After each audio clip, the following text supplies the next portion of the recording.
మళ్ళీ మాట్లాడతాం మేడం మీతో. చిట్టిబాబు గారితో మాట్లాడదాం. చిట్టిబాబు గారు నమస్తే సార్.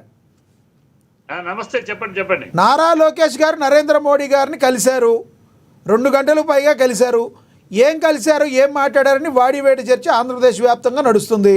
రానున్న రోజుల్లో మా జగన్మోహన్ రెడ్డి అరెస్టు చేస్తాకి ప్రభుత్వం కుట్ర పన్నుతుందని మరి సంబంధిత వైసీపీ కార్యకర్తలు, గత ఎమ్మెల్యేలు, మంత్రులందరూ మాట్లాడుతున్న పరిస్థితి. నిజంగానే జగన్మోహన్ రెడ్డి గారు అరెస్ట్ అయ్యే అవకాశం ఉందా? మోడీ గారి దగ్గరికి వెళ్ళి పిల్లడు లోకేష్ వెళ్ళి వాళ్ళ అరెస్టులు, ఈ విషయాలతో మాట్లాడే సీన్ ఉండదండి.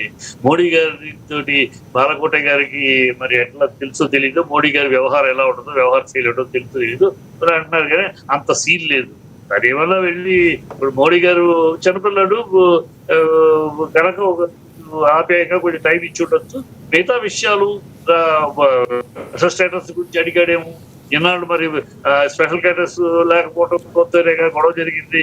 ఇప్పుడు ఇద్దరు పైన ఉన్న స్పెషల్ స్టేటస్ ఇవ్వండి అని అడగటానికి ఆ పాయింట్లు ఏమైనా అడిగాడేమో, దాని మీద చర్చ జరిగిందేమో. అంటే ఈ అరెస్టుల కోసం అని సార్ మీరు అన్నది పాయింటే, సార్ మీరు అన్నది పాయింటే. కాదు కాదు మీరు అన్నది మీరే చెప్పండి, మీరు అన్నది పాయింటే.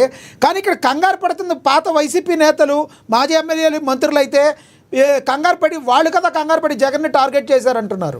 వాళ్ళు కంగారు పడటం, మీడియా కంగారు పడతానండి, మీడియా హైప్ చేస్తారు ఊరితే. అది రొటీన్ అండి. ఏదో మన రాష్ట్రంలోనే దాని పెద్దానికి అతి చేస్తారు. ప్రతి రాష్ట్రంలో ప్రతి ముఖ్యమంత్రి, ఉప ముఖ్యమంత్రి, ముఖ్య నాయకులు వెళ్తారు, కలుస్తారు, వస్తూ ఉంటారు. ఇది రొటీన్. ఒక రాష్ట్రం తిప్పి మళ్ళీ మాకు మీడియాకి పెట్టారు.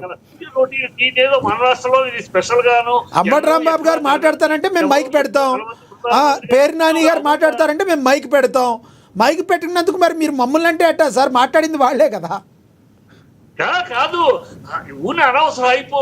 ఇది రొటీన్ ప్రాసెస్. ప్రతి రాష్ట్రము, ప్రతి ముఖ్యమంత్రి తరపు ముఖ్యమైన నాయకులు వెళ్తారు, కలుస్తూ ఉంటారు. ఇది రొటీన్ ప్రాసెస్. అన్ని రాష్ట్రాల నుంచి వస్తారు. మన రాష్ట్రంలో ఎన్నడూ లేని ఖరీదు ఎరుగునట్టు ఒక ముఖ్యమంత్రిని కలుస్తారు, ప్రధానమంత్రి. ఇదేదో ఈ routine process. It is routine democracy. Routine process. వెళ్ళారు, కలిశారు, అంతే. దాంట్లో ఏముంది? కలిశారు, రాష్ట్ర విషయాలు మాట్లాడారు. ఈ అరెస్ట్ కేసుకు మాట్లాడేంత సీన్ ఉండదు అక్కడ. పవన్ కళ్యాణ్కి ఎలా ఒక చాక్లెట్ ఇచ్చి పంపించారో ఇక్కడ కూల్ డ్రింక్ ఇచ్చి పంపిస్తారు. అంతే తప్ప ఆయన ఈక్వల్ కూర్చొని ఈక్వల్ గా కూర్చోబెట్టుకుని అవన్నీ చర్చించేవాడు. అడగటమే. లోకేష్ లాంటి స్థాయి ఏంటంటే ఆయన దగ్గరికి వెళ్ళి అంకులు ఇలాంటి ప్రాబ్లం కొంచెం మీరు చూడాలి, నాన్న చెప్పలేని, చంద్రబాబు చెప్పలేని విషయాలు ఏదైనా ఉంటే కొడుకు ద్వారా తెప్పించడం, అది జరుగుతాయి. అలాంటి విషయాలు తప్పితే ముందే వెళ్ళిపోయి కూర్చొని అంత చర్చించే సీన్, ఈక్వల్ గా కూర్చొని చర్చించే సీన్ ఉండదు. అది తెలియకుండా ఉండే ఒక స్థాయి ఏంటి, మోడీ యొక్క వ్యవహార శైలి ఏంటి, ఏమి తెలియకుండా మన కహానీలు మాట్లాడటమే. ఓకే, ఈ లిక్కర్ స్కామ్ విషయం ఏంటి సార్? లిక్కర్ స్కామ్ విషయం గురించి ప్రధానంగా బయట చర్చ జరుగుతున్న బట్టి ఏమంటారు మీరు? మన అంబటి రాంబాబు గారు కూడా దాని గురించి ప్రధానంగా మాట్లాడడం జరిగింది. అంబటి రాంబాబు గారు అసలు బయట ఒకటి ఉందా, అది చూసాక మీరు మాట్లాడతారు. కానీ అంబటి రాంబాబు గారు బయట లేదు, చూద్దాం.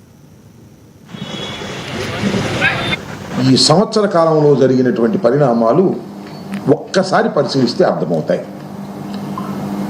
సోషల్ మీడియా వర్కర్స్ని అరెస్ట్ చేశారు, నెలల తరబడి జైల్లో పెట్టే కార్యక్రమం చేశారు. వైఎస్ఆర్ కాంగ్రెస్ పార్టీకి సంబంధించినటువంటి మాజీ శాసనసభ్యుల్ని అరెస్ట్ చేసే కార్యక్రమాలు చేశారు. కొంతమంది యాంటిసిపేటరీ బెయిల్స్ తెచ్చుకున్నారు. ఇంకా కొంతమంది యాంటిసిపేటరీ బెయిల్స్ కోసం ట్రై చేస్తున్నటువంటి సందర్భం.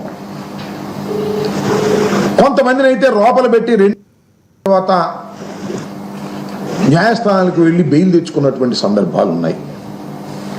మళ్ళీ లేటెస్ట్గా ఒక దుర్మార్గమైనటువంటి కార్యక్రమానికి తెరలేపారు. నిన్న retired IAS officer Dhananjaya Reddy గారు చాలా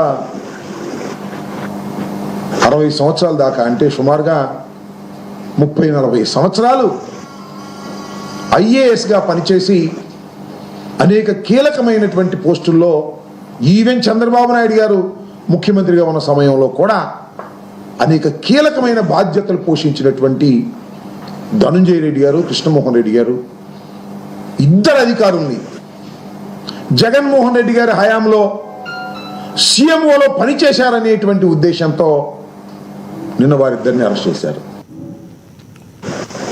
ఏమంటారు అంబటి రాంబాబు గారు మాటలతో మీరు ఏకీపిస్తారండి ఒక రాజకీయ విశ్లేషకులుగా?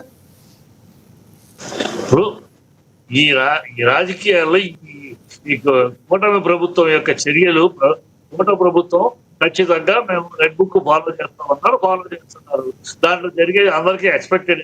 ఏమి పెద్ద ఇప్పుడు బాబాయ్ కత్తి విషయం ఏమైంది? బాబాయ్ ఇదిగో అయిపోయింది, అధికారంలోకి వచ్చారు, చెయ్యండి, ఎవరు కాదంటారు, ప్రజలు ఎదురు చూస్తున్నారు. వీళ్ళు ఇన్ని రోజులు మాట్లాడారు కదా, ఇప్పుడు బాబాయ్ అధికారంలోకి వచ్చారని బాబాయ్ విషయం ఏంటి? బాబాయ్ తప్పించేవారు, ఆ కోడి కత్తి విషయం ఏంటి? మీ చేతులు అధికారం ఉంది పైన కింద చేస్తండి, ఎన్ని చేస్తండి, ప్రజలు ఎదురు చూస్తున్నారు. ఏయో జరుగుతుంది, వీళ్ళు అన్ని బయటికి ఇస్తారు, అన్ని చేస్తారండి. అవి చెయ్యండి, ఇచ్చిన హామీలు చెయ్యండి, ఇచ్చిన ప్రామిసులు చెయ్యండి. అరెస్ట్ చేస్తే ఎవరికండి ఏంటి? ప్రజలకి, ఆంధ్ర రాష్ట్ర ప్రజలకి ఏంటి? మీరు ఎవరిని అరెస్ట్ చేస్తే ప్రజలకి ఏమన్నా ప్రజలకి ప్రజా ప్రయోజనాల విషయం ఆలోచించండి. ప్రజా ప్రయోజనాల విషయాల మీద చర్చలు పెడదాం. వాళ్ళు వీళ్ళు అరెస్ట్ చేస్తారు, వాళ్ళు రెడ్ బుక్ పెడతారు, రేపు వీళ్ళు బ్లూ బుక్ పెడతారు. ఇది ఒక రాంగ్ ప్రాసెస్ వెళ్తుంది. ఒక తమిళనాడులో కనుక ఎలక్షన్ ఉన్నప్పుడు లేనప్పుడు డిఎంకే ఏడిఎంకే ఎట్లా కొట్టుకుంటూ ఉంటారో, బీహార్ లో ఎలా కొట్టుకుంటూ ఉండేవారో, ఇలా బెంగాల్లో ఎలా కమ్యూనిస్టు వీళ్ళు కొట్టుకుంటూ ఉంటారు, రేపు ఆంధ్రప్రదేశ్ లో కూడా రేపు రాబోయే కాలంలో అలాంటి సంస్కృతి ఏర్పడుతుంది. మనకి దానికి పునాదులు పడుతున్నాయి. వీళ్ళు వీళ్ళని కొట్టుకుంటారు. ఇది నిరంతరం ఎలక్షన్ అప్పుడే కాకుండా నిరంతరం పోరాటం. తమిళనాడులో నిరంతరం డిఎంకే జెండా పాత్రని గొడుగు పట్టడానికి టెంట్ వేసుకుని అన్ని గొడవలు పడతానే ఉంటారు, కొడుకుంటారు. ఆ సంస్కృతి బెంగాల్లో అంతే. ఆ సంస్కృతి మనం కూడా తీసుకొస్తున్నాం. సంతోషం. రేపు రాబోయే కాలం